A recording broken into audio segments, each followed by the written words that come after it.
সংস্কার, বিচার এবং নির্বাচন কোনোভাবেই এটা মিউচুয়ালি ইন্টারডিপেন্ডেন্ট নয়। সংস্কার মতো চলবে, এটা কন্টিনিউয়াস প্রসেস। বিচারে কখনো টাইম লিমিট করা যায় না, অবিচার হবে তাহলে সেটা চলবে, যে গভর্নমেন্টই আসুক। আমরাই সবচেয়ে বেশি অবিচারের শিকার, পারসিকিউশনের শিকার হয়েছি, গুম, হত্যা, নির্যাতনের শিকার হয়েছি। এটা আমাদের কমিটমেন্ট, জাতির কমিটমেন্ট, সেটা চলবে। কিন্তু নির্বাচনকে এটার কন্ডিশনাল করা যাবে না। আর যদি ফেব্রুয়ারির প্রথমার্ধে বাংলাদেশে নির্বাচন অনুষ্ঠানের জন্য যে কোনো রকমের একটা অনিশ্চিত পরিবেশ সৃষ্টি হয়, সেটা ফেসিবাদ চেষ্টা করছে।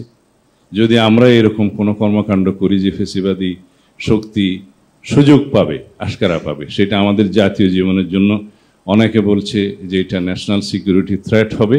আমি মনে করি এটা রিজিওনাল সিকিউরিটি থ্রেটও হতে পারে।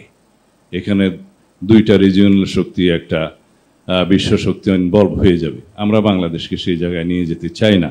যে কোনো মূল্যে আমাদেরকে নেক্সট ইলেকশন, যে টাইম লাইন আপনি ঘোষণা করেছেন, নির্বাচন কমিশনকে নির্দেশনা দিয়েছেন, সেই টাইম লাইনে নির্বাচন হতেই হবে, বা এটার উপরে কন্ডিশনাল কোনো কিছু নয়।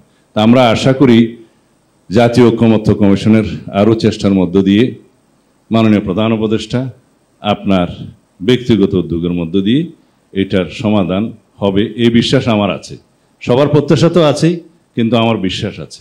ধন্যবাদ আপনাদের সবাইকে।